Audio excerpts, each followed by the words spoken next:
Chapter 5 Diagon Alley. Harry woke early the next morning.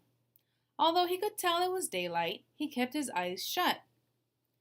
It was a dream, he told himself firmly. I dreamed a giant called Hagrid came to tell me I was going to a school for wizards. When I open my eyes, I'll be at home in my cupboard. There was suddenly a loud tapping noise. And there's Aunt Petunia knocking on the door, Harry thought, his heart sinking. But he still didn't open his eyes. It had been such a good dream. Tap, tap, tap. All right, Harry mumbled. I'm getting up. He sat up, and Hagrid's heavy coat fell off him. The hut was full of sunlight. The storm was over. Hagrid himself was asleep on the collapsed sofa, and there was an owl rapping its claw on the window, a newspaper held in its beak. Harry scrambled to his feet, so happy he felt as though a large balloon was swelling inside him. He went straight to the window and jerked it open. The owl swooped in and dropped the newspaper on top of Hagrid, who didn't wake up. The owl then fluttered onto the floor again and began to attack Hagrid's coat. Don't do that! Harry tried to wave the owl out of the way, but it snapped its beak fiercely at him and carried on, savaging the coat. Hagrid, said Harry loudly, there's an owl! Pay him, Hagrid grunted into the sofa. What? He wants paying for delivering the paper. Look in the pockets. Hagrid's coat seemed to be made of nothing but pockets. Bunches of keys, slug pellets, balls of string, peppermint humbugs, tea bags. Finally, Harry pulled out a handful of strange-looking coins. Give him 5 nuts, said Hagrid sleepily. Nuts?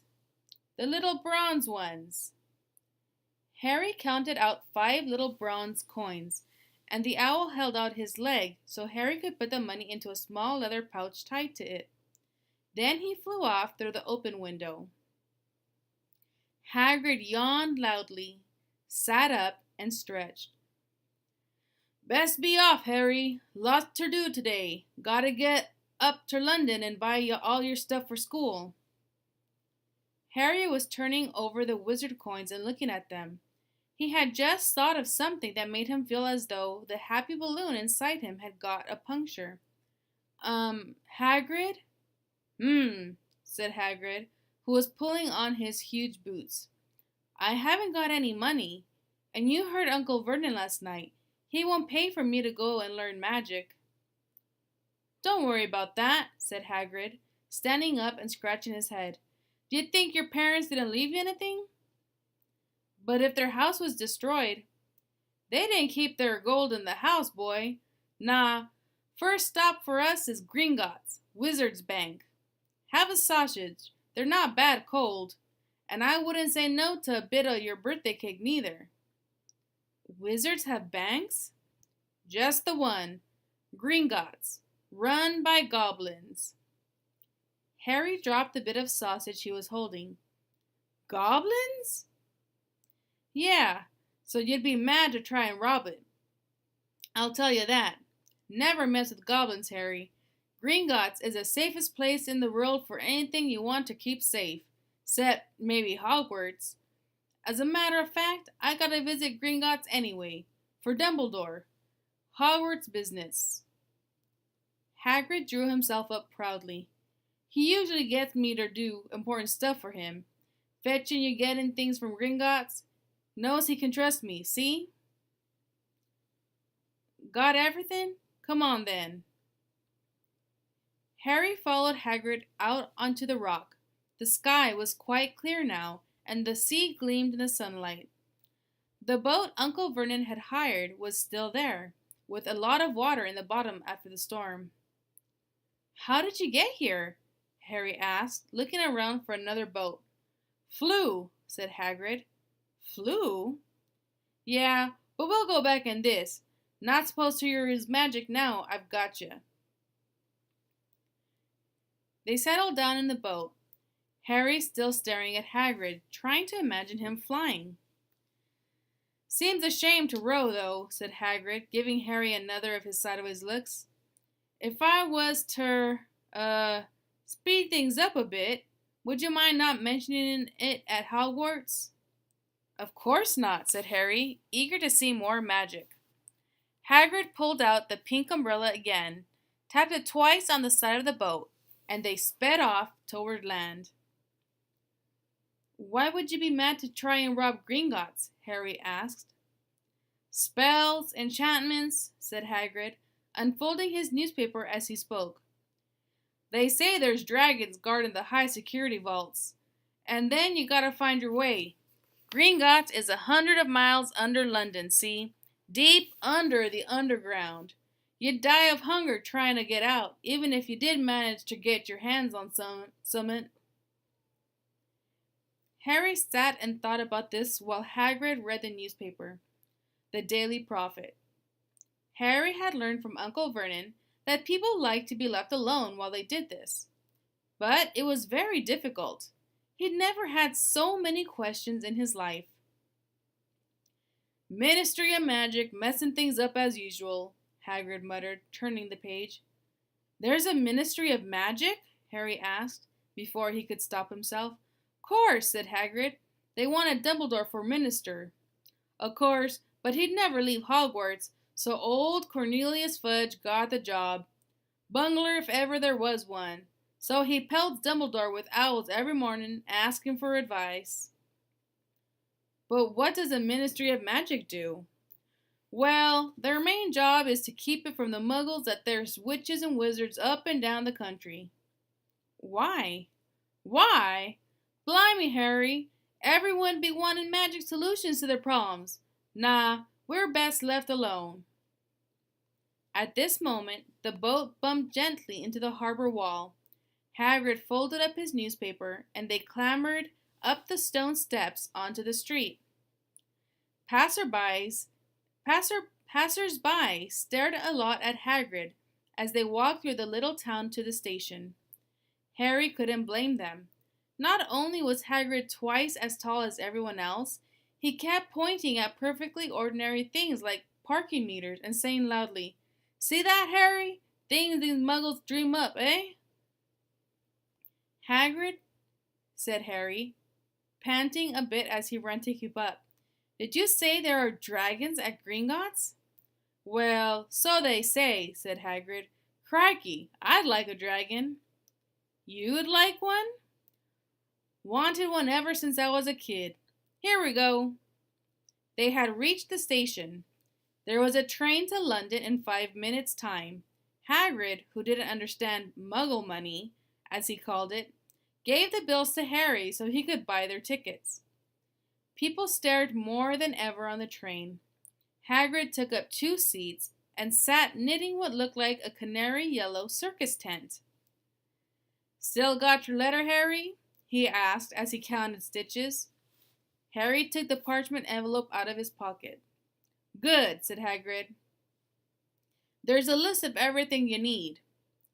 Harry unfolded a second piece of paper he hadn't noticed the night before and read, Hogwarts School of Witchcraft and Wizardry. Uniform. First-year students will require 3 sets of plain work robes, black. 1 plain pointed hat, black, for day wear. 1 pair of protective gloves, dragon hide or similar. 1 winter cloak, black, silver fastenings. Please note that all pupils' clothes should carry name tags. Course books. All students should have a copy of each of the following. The Standard Book of Spells, Grade 1, by Miranda Goshawk. A History of Magic by Bathilda Bagshot. Magical Theory by Adalbert Waffling. A Beginner's Guide to Transfiguration by Emetic Switch. 1000 Magical Herbs and Fungi by Phillida Spore. Magical Drafts and Potions by Arsenius Jigger. Fantastic Beasts and Where to Find Them by Newt Scamander. The Dark Forces, A Guide to Self-Protection by Quentin Trimble. Other equipment: wand, cauldron, pewter standard size 2 set, glass or crystal phials, telescope set, brass scales. Students may also bring an owl or a cat or a toad. Parents are reminded that first years are not allowed their own broomsticks. Can we buy all this in London? Harry wondered aloud. If you know where to go, said Hagrid. Harry had never been to London before. Although Hagrid seemed to know where he was going, he was obviously not used to getting there in an ordinary way. He got stuck in the ticket barrier on the Underground and complained loudly that the seats were too small and the trains too slow. I don't know how the Muggles manage without magic, he said, as they climbed a broken-down escalator that led up to a bustling road lined with shops. Hagrid was so huge that he parted the crowd easily. All Harry had to do was keep close behind him. They passed bookshops and music stores, hamburger restaurants and cinemas, but nowhere that looked as if it could sell you a magic wand. This was just an ordinary street full of ordinary people. Could there really be piles of wizard gold buried miles beneath them? Were there really shops that sold spell books and broomsticks? Might this not all be some huge joke that the Dursleys had cooked up? If Harry hadn't known that the Dursleys had no sense of humor, he might have thought so. Yet, somehow, even though everything Hagrid had told him so far was unbelievable, Harry couldn't help trusting him. This is it, said Hagrid, coming to a halt. The Leaky Cauldron. It's a famous place. It was a tiny, grubby-looking pub. If Hagrid hadn't pointed it out, Harry wouldn't have noticed it was there. The people hurrying by didn't glance at it. Their eyes slid from the big bookshop on one side to the record shop on the other, as if they couldn't see the Leaky Cauldron at all. In fact, Harry had the most peculiar feeling that only he and Hagrid could see it. Before he could mention this, Hagrid had steered him inside. For a famous place, it was very dark and shabby. A few old women were sitting in a corner drinking tiny glasses of sherry. One of them was smoking a long pipe. A little man in a top hat was talking to the old bartender, who was quite bald and looked like a toothless walnut. The low buzz of chatter stopped when they walked in. Everyone seemed to know Hagrid. They waved and smiled at him, and the bartender reached for a glass, saying, "The usual, Hagrid?" "Can't, Tom. I'm on Hogwarts business," said Hagrid, clapping his great hand on Harry's shoulder and making Harry's knees buckle. "Good Lord," said the bartender, peering at Harry. Can this be?" The Leaky Cauldron had suddenly gone completely still and silent. "Bless my soul," whispered the bartender. "Harry Potter. What an honor." He hurried out from behind the bar, rushed toward Harry and seized his hand, tears in his eyes. "Welcome back, Mr. Potter. Welcome back." Harry did not know what to say. Everyone was looking at him. The old woman with the pipe was puffing on it without realizing it had gone out. Hagrid was beaming. Then there was a great scraping of chairs, and the next moment Harry found himself shaking hands with everyone in the Leaky Cauldron. "Doris Crockford, Mr. Potter. Can't believe I'm meeting you at last." "So proud, Mr. Potter. I'm just so proud." "Always wanted to shake your hand. I'm all of a flutter." "Delighted, Mr. Potter. Just can't tell you. Diggle's the name. Daedalus Diggle." "I've seen you before," said Harry, as Daedalus Diggle's top hat fell off in his excitement. "You bowed to me once in a shop." "He remembers!" cried Daedalus Diggle, looking around at everyone. "Did you hear that? He remembers me!" Harry shook hands again and again. Doris Crockford kept coming back for more. A pale young man made his way forward, very nervously. One of his eyes was twitching. "Professor Quirrell," said Hagrid. "Harry, Professor Quirrell will be one of your teachers at Hogwarts." "Potter," stammered Professor Quirrell, grasping Harry's hand. "Can't tell you how pleased I am to meet you." "What sort of magic do you teach, Professor Quirrell?"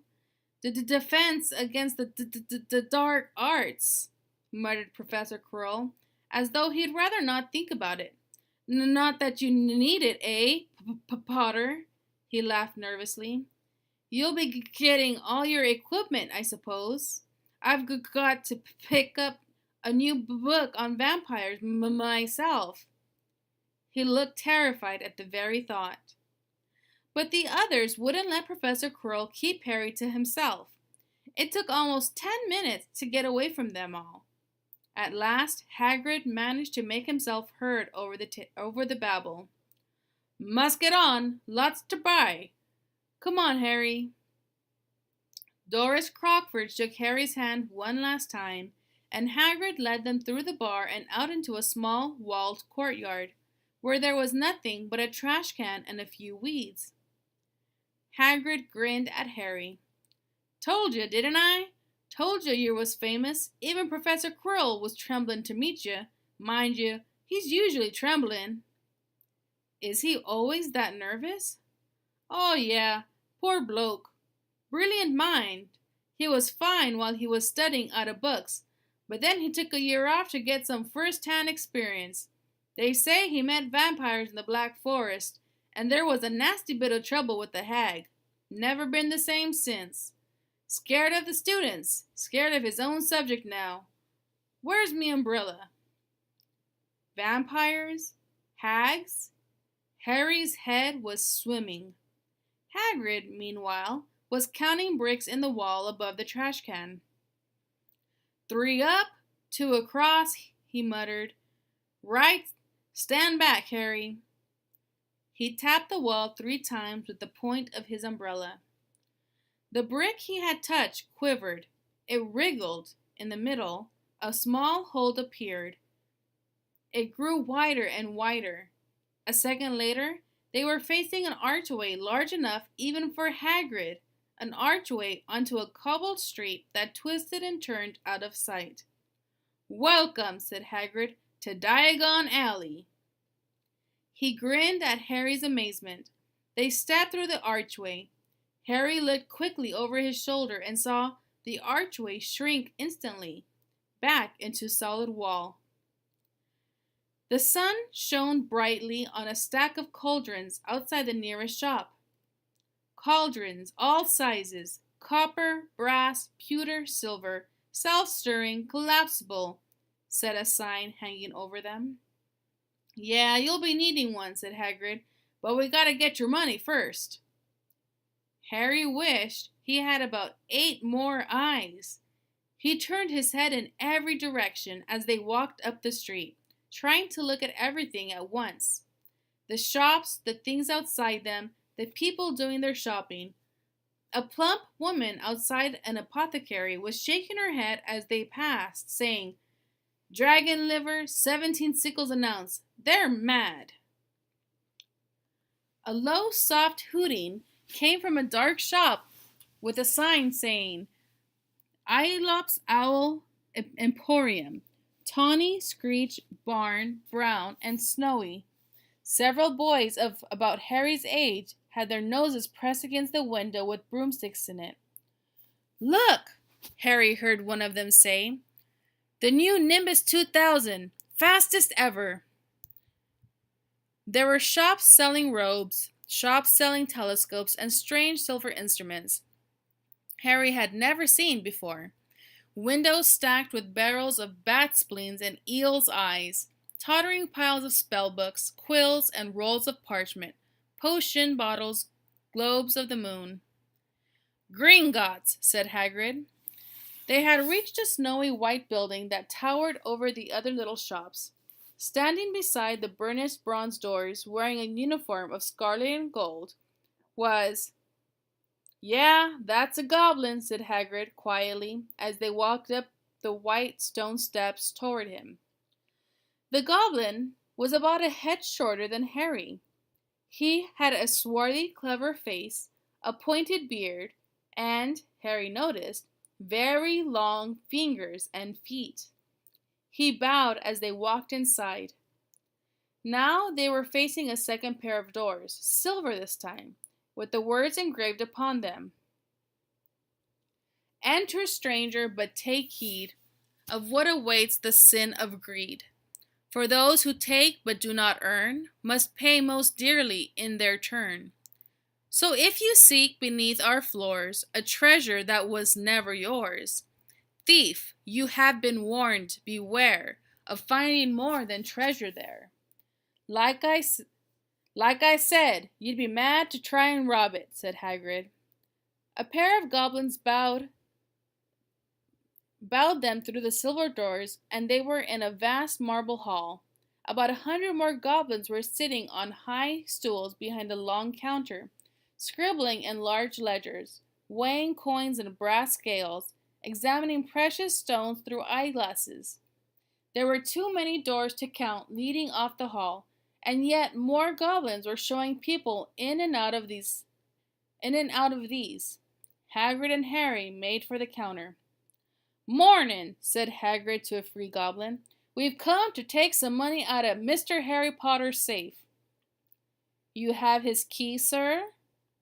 Got it here somewhere," said Hagrid, and he started emptying his pockets onto the counter, scattering a handful of moldy dog biscuits over the goblin's book of numbers. The goblin wrinkled his nose. Harry watched the goblin on the right, weighing a pile of rubies as big as glowing coals. "Got it," said Hagrid at last, holding up a tiny golden key. The goblin looked at it closer. "That seems to be in order. And I've also got a letter here from Professor Dumbledore," said Hagrid, importantly, throwing out his chest. "It's about you-know-what in Vault 713. The goblin read the letter carefully. "Very well," he said, handing it back to Hagrid. "I will have someone take you down to both vaults. Griphook?" Griphook was yet another goblin. Once Hagrid had crammed all the dog biscuits back inside his pockets, he and Harry followed Griphook toward one of the doors leading off the hall. "What's the you-know-what in Vault 713? Harry asked. "Can't tell you that," said Hagrid mysteriously. "Very secret. Hogwarts business. Dumbledore's trusted me. More'n my job's worth to tell you that." Griphook held the door open for them. Harry, who had expected more marble, was surprised. They were in a narrow stone passageway lit with flaming torches. It sloped steeply downward, and there were little railway tracks on the floor. Griphook whistled, and a small cart came hurtling up the tracks toward them. They climbed in, Hagrid with some difficulty, and were off. At first they just hurtled through a maze of twisting passages. Harry tried to remember left, right, left, middle fork, right, left, but it was impossible. The rattling cart seemed to know its own way because Griphook wasn't steering. Harry's eyes stung as the cold air rushed past them, but he kept them wide open. Once he thought he saw a burst of fire at the end of a passage and twisted around to see if it was a dragon, but too late. They plunged even deeper, passing an underground lake where huge stalactites and stalagmites grew from the ceiling and floor. I never know," Harry called to Hagrid over the noise of the cart. "What's the difference between a stalagmite and a stalactite?" "Stalagmite's got an M in it," said Hagrid. "And don't ask me questions just now. I think I'm gonna be sick." He did look very green, and when the cart stopped at last beside a small door in the passage wall, Hagrid got out and had to lean against the wall to stop his knees from trembling. Griphook unlocked the door. A lot of green smoke came billowing out, and as it cleared, Harry grasped. Inside were mounds of gold coins, columns of silver, heaps of little bronze nuts. "All yours," smiled Hagrid. All Harry's. It was incredible. The Dursleys couldn't have known about this, or they'd have had it from him faster than blinking. How often had they complained about how much Harry cost them to keep? And all the time there had been a small fortune belonging to him, buried deep under London. Hagrid helped Harry pile some of it into a bag. "The gold ones are galleons," he explained. 17 silver sickles to a galleon and 29 nuts to a sickle. That's easy enough." "Right, that should be enough for a couple of terms. We'll keep the rest safe for you." He turned to Griphook. "Vault 713 now, please, and can we go more slowly?" "One speed only," said Griphook. They were going even deeper now, and gathering speed. The air became colder and colder as they hurtled round tight corners. They went rattling over an underground ravine, and Harry leaned over to the side to try to see what was down at the dark bottom. But Hagrid groaned and pulled him back by the scruff of his neck. Vault 713 had no keyhole. "Stand back," said Griphook importantly. He stroked the door gently with one of his long fingers, and it simply melted away. "If anyone but a Gringotts goblin tried that, they'd be sucked through the door and trapped in there," said Griphook. "How often do you check to see if anyone's inside?" Harry asked. "About once every 10 years, said Griphook with a rather nasty grin. Something really extraordinary had to be inside this top security vault, Harry was sure, and he leaned forward eagerly, expecting to see fabulous jewels at the very least. But at first he thought it was empty. Then he noticed a grubby little package wrapped up in a brown paper lying on the floor. Hagrid picked it up and tucked it deep inside his coat. Harry longed to know what it was, but knew better than to ask. "Come on.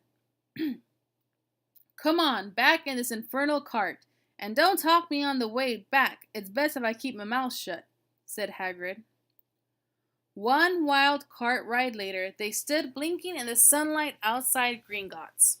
Harry didn't know where to run first now that he had a bag full of money. He didn't have to know how many galleons there were to a pound to know that he was holding more money than he'd had in his whole life. More money than even Dudley had ever had. "Might as well get your uniform," said Hagrid, nodding toward Madame Malkin's robes for all occasions. "Listen, Harry, would you mind if I slipped off for a pick-me-up in the leaky cauldron? I hate them Gringotts carts." He did still look a bit sick, so Harry entered Madame Malkin's shop alone, feeling nervous. Madame Malkin was a squat, smiling witch, dressed all in mauve. "Hogwarts clear?" she said, when Harry started to speak. "Got the lot here. Another young man being fitted up just now, in fact." In the back of the shop, a boy with a pale, pointed face was standing on a footstool while a second witch pinned up his long black robes. Madame Malkin stood Harry on a stool next to him, slipped a long robe over his head, and began to pin in the right length. "Hello," said the boy. "Hogwarts too?" "Yes," said Harry.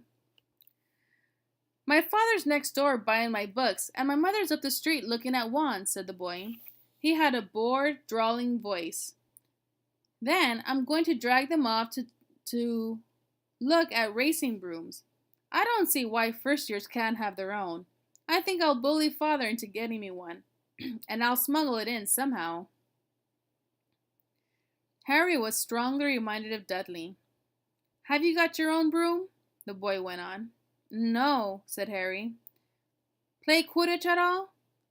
No, Harry said again, wondering what on earth Quidditch could be. I do. Father said it's a crime if I'm not picked to play for my house, and I must say I agree. Know what house you'll be in yet?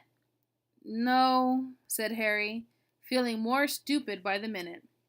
Well, no one really knows until they get there, do they? But I know I'll be in Slytherin. All our families have been. Imagine being in Hufflepuff. I think I'd leave. Wouldn't you? Said Harry, wishing he could say something a bit more interesting. I say, look at that man, said the boy suddenly, nodding toward the front window. Hagrid was standing there, grinning at Harry and pointing at two large ice creams to show he couldn't come in. That's Hagrid, said Harry, pleased to know something the boy didn't. He works at Hogwarts. Oh, said the boy, I've heard of him. He's sort of a servant, isn't he? He's the gamekeeper, said Harry. He was liking the boy less and less every second. Yes, exactly. I heard he's a sort of savage. Lives in a hut on the school grounds, and every now and then he gets drunk, tries to do magic, and ends up setting fire to his bed. I think he's brilliant, said Harry coldly. Do you? Said the boy with a slight sneer. Why is he with you? Where are your parents? They're dead, said Harry shortly. He didn't feel much like going into the matter with this boy. Oh, sorry, said the other, not sounding sorry at all. But they were our kind, weren't they? They were a witch and wizard, if that's what you mean. I really don't think they should let the other sort in, do you? They're just not the same. They've never been brought up to know our ways. Some of them have never even heard of Hogwarts until they get a letter. Imagine. I think they should keep it in the old wizarding families. What's your surname, anyway? But before Harry could answer, Madame Malkin said, That's you done, my dear. And Harry, not sorry for an excuse to stop talking to the boy, hopped down from the footstool. Well, I'll see you at Hogwarts, I suppose, said the drawling boy. Harry was rather quiet as he ate the ice cream Hagrid had brought him, chocolate and raspberry with chopped nuts. What's up? Said Hagrid. Nothing, Harry lied. They stopped to buy parchment and quills. Harry cheered up a bit when he found a bottle of ink that changed color as you wrote. When they had left the shop, he said, Hagrid, what's Quidditch? Blimey, Harry! I keep forgetting how little you know. Not knowing about Quidditch? Don't make me feel worse, said Harry. He told Hagrid about the pale boy in Madame Malkin's. And he said people from Muggle families shouldn't even be allowed in. You're not from a Muggle family. If he'd known who you were, he's growing up knowing your name if his parents are wizarding folk. You saw what everyone in the Leaky Cauldron was like when they saw you. Anyway, what does he know about it? Some of the best I ever saw were the only ones with magic in them in a long line of muggles. Look at your mom. Look what she had for a sister. So what is Quidditch? It's our sport. Wizard sport. It's like soccer in the muggle world. Everyone follows Quidditch. Played up in the air on broomsticks, and there's 4 balls, sort of hard to explain the rules. And what are Slytherin and Hufflepuff? Schoolhouses. There's 4. Everyone says Hufflepuff are a lot of duffers, but I bet I'm in Hufflepuff, said Harry gloomily. Better Hufflepuff than Slytherin, said Hagrid darkly. There's not a single witch or wizard who went bad who wasn't in Slytherin. You know who was one. You know who was at Hogwarts? Years and years ago, said Hagrid. They bought Harry's school books in a shop called Flourish and Blots, where the shelves were stacked to the ceiling with books as large as paving stones bound in leather. Books the size of postage stamps in covers of silk, books full of peculiar symbols, and a few books with nothing in them at all. Even Dudley, who never read anything, would have been wild to get his hands on some of these. Hagrid almost had to drag Harry away from the curses and counter-curses. Bewitch your friends and befuddle your enemies with the latest revenges. Hair loss, jelly legs, tongue tying, and much, much more, by Professor Vindictus Viridian. I was trying to find out how to curse Dudley. I'm not saying that's not a good idea, but you're not to use magic in the Muggle world except in very special circumstances, said Hagrid. And anyway, you couldn't work any of them curses yet. You'll need a lot more study before you get to that level. Hagrid wouldn't let Harry buy a solid gold cauldron either. It says pewter on your list. But they got a nice set of scales for weighing potion ingredients and a collapsible brass telescope. Then they visited the apothecary, which was fascinating enough to make up for its horrible smell, a mixture of bad eggs and rotted cabbages. Barrels of slimy stuff stood on the floor. Jars of herbs, dried roots, and bright powders lined the walls. Bundles of feathers, strings of fangs, and snarled claws hung from the ceiling. While Hagrid asked the man behind the counter for a supply of some basic potion ingredients for Harry, Harry himself examined silver unicorn horns at 21 galleons each and minuscule, glittery black beetle eyes, 5 nuts a scoop. Outside the apothecary, Hagrid checked Harry's list again. Just your wand left. Yeah, and I still haven't got you a birthday present. Harry felt himself go red. Oh, you don't have to. I know I don't have to. Tell you what, I'll get your animal. Not a toad. Toads went out of fashion years ago. You'd be laughed at. And I don't like cats. They make me sneeze. I'll get you an owl. All the kids want owls. They're dead useful, carry your mail and everything. 20 minutes later, they left Aelop's Owl Emporium, which had been dark and full of rustling and flickering jewel-bright eyes. Harry now carried a large cage that held a beautiful snowy owl, fast asleep with her head under her wing. He couldn't stop stammering his thanks, sounding just like Professor Quirrell. Don't mention it, said Hagrid gruffly. Don't expect you've had a lot of presents from them Dursleys. Just Ollivanders left now. Only place for wands. Ollivanders, and you gotta have the best wand. A magic wand. This was what Harry had been really looking forward to. The last shop was narrow and shabby. Peeling gold letters over the door read Ollivanders, makers of fine wands since 382 BC. A single wand lay on a faded purple cushion in the dusty window. A tinkling bell rang somewhere in the depths of the shop as they stepped inside. It was a tiny place, empty except for a single spindly chair that Hagrid sat on to wait. Harry felt strangely as though he had entered a very strict library. He swallowed a lot of new questions that had just occurred to him, and looked instead at the thousands of narrow boxes piled neatly right up to the ceiling. For some reason, the back of his neck prickled. The very dust and silence in here seemed to tingle with some secret magic. Good afternoon, said a soft voice. Harry jumped. Hagrid must have jumped too, because there was a loud crunching noise, and he got quickly off the spindly chair. An old man was standing before them, his wide, pale eyes shining like moons through the gloom of the shop. Hello, said Harry awkwardly. Ah, yes, said the man. Yes, yes. I thought I'd be seeing you soon, Harry Potter. It wasn't a question. You have your mother's eyes. It seems only yesterday she was in here herself, buying her first wand. 10 1/4 inches long, swishy, made of willow. Nice wand for charm work. Mr. Ollivander moved closer to Harry. Harry wished he would blink. Those silvery eyes were a bit creepy.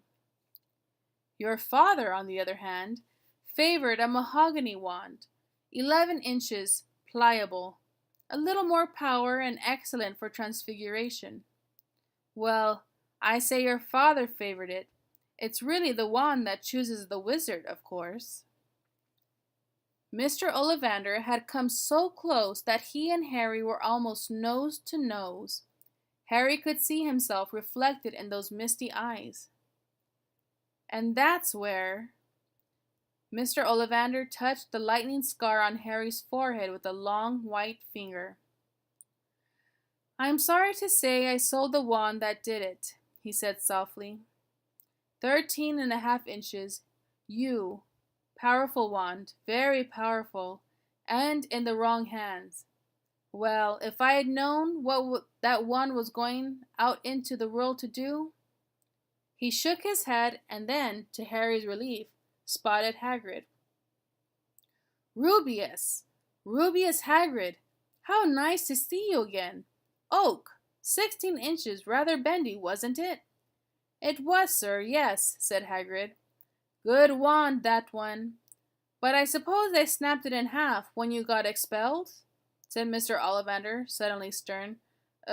Yes, they did, yes," said Hagrid, shuffling his feet. "I've still got the pieces, though," he added brightly. "But you don't use them," said Mr. Ollivander sharply.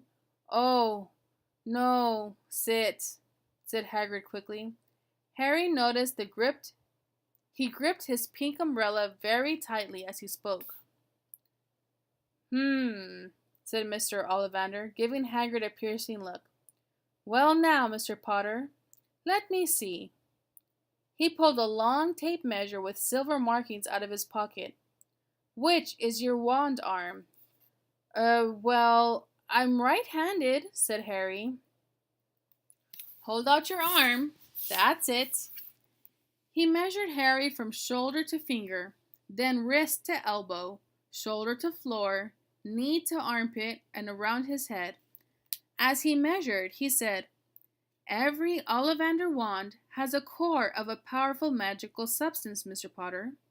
We use unicorn hairs, phoenix tail feathers, and the heartstrings of dragons.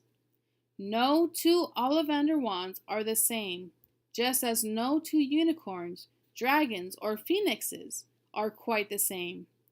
And of course, you will never get such good results with another wizard's wand." Harry suddenly realized that the tape measure, which was measuring between his nostrils, was doing it on its own. Mr. Ollivander was fitting around the shelves, taking down boxes. "That will do," he said, and the tape measure crumbled into a heap on the floor. "Right then, Mr. Potter, try this one. Beechwood and dragon heartstring, 9 inches, nice and flexible. Just take it and give it a wave." Harry took the wand and, feeling foolish, waved it around a bit, but Mr. Ollivander snatched it out of his hand almost at once. "Maple and phoenix feather, 7 inches, quite whippy. Try—" Harry tried, but he hardly raised the wand when it too was snatched back by Mr. Ollivander. No. Here, ebony and unicorn hair, 8.5 inches, springy. Go on, try it out." Harry tried and tried. He had no idea what Mr. Ollivander was waiting for. The pile of tried wands was mounting higher and higher on the spindly chair, but the more wands Mr. Ollivander pulled from the shelves, the happier he seemed to become. "Tricky customer, eh? Not to worry. We'll find the perfect match here, somewhere. I wonder. Now, yes, why not? Unusual combination. Holly and phoenix feather, 11 inches, nice and supple." Harry took the wand. He felt a sudden warmth in his fingers. He raised the wand above his head, brought it swishing down through the dusty air, and a stream of red and gold sparks shot from the end like a firework, throwing dancing spots of light onto the walls. Hagrid whooped and clapped, and Mr. Ollivander cried, "Oh, bravo! Yes, indeed! Oh, very good. Well, well, well. How curious. How very curious. He put Harry's wand back into its box and wrapped it in a brown paper, still muttering, "Curious, curious." "Sorry," said Harry, "but what's curious?" Mr. Ollivander fixed Harry with his pale stare. "I remember every wand I ever sold, Mr. Potter. Every single wand. It so happens that the phoenix, whose tail feather is in your wand, gave another feather, just one other. It is very curious indeed that you should be destined for this wand, when its brother, why, its brother gave you that scar." Harry swallowed. "Yes, 13.5 inches. You. Curious indeed how these things happened. The wand chooses the wizard, remember?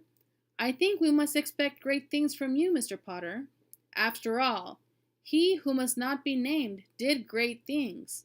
Terrible, yes, but great." Harry shivered. He wasn't sure he liked Mr. Ollivander too much. He paid 7 gold galleons for his wand, and Mr. Ollivander bowed them from his shop. The late afternoon sun hung low in the sky as Harry and Hagrid made their way back down Diagon Alley, back through the wall, back through the leaky cauldron, now empty. Harry didn't speak at all as they walked down the road. He didn't even notice how much people were gawking at them on the underground, laden as they were with all their funny-shaped packages, with a snowy owl asleep in its cage on Harry's lap. Up another escalator, out into Paddington Station. Harry only realized where they were when Hagrid tapped them on the shoulder. "Got time for a bite to eat before your train leaves," he said. He bought Harry a hamburger, and they sat down on plastic seats to eat them. Harry kept looking around. Everything looked so strange, somehow.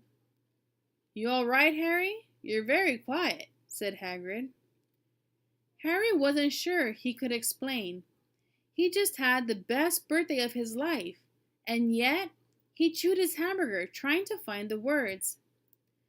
"Everyone thinks I'm special," he said at last. "All those people in the leaky cauldron, Professor Quirrell, Mr. Ollivander. But I don't know anything about magic at all. How can they expect great things? I'm famous, and I can't even remember what I'm famous for. I don't know what happened when the night my parents died." Hagrid leaned across the table. Behind the wild beard and eyebrows, he wore a very kind smile. "Don't you worry, Harry. You'll learn fast enough. Everyone starts at the beginning at Hogwarts. You'll be just fine. Just be yourself. I know it's hard. You've been singled out, and that's always hard.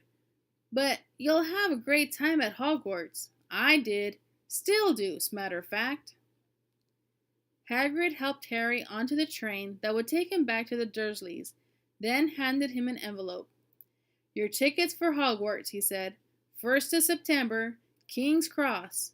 It's all on your ticket. Any problems with the Dursleys? Send me a letter with your owl. She'll know where to find me.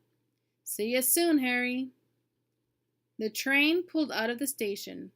Harry wanted to watch Hagrid until he was out of sight. He rose in his seat and pressed his nose against the window. But he blinked, and Hagrid had gone.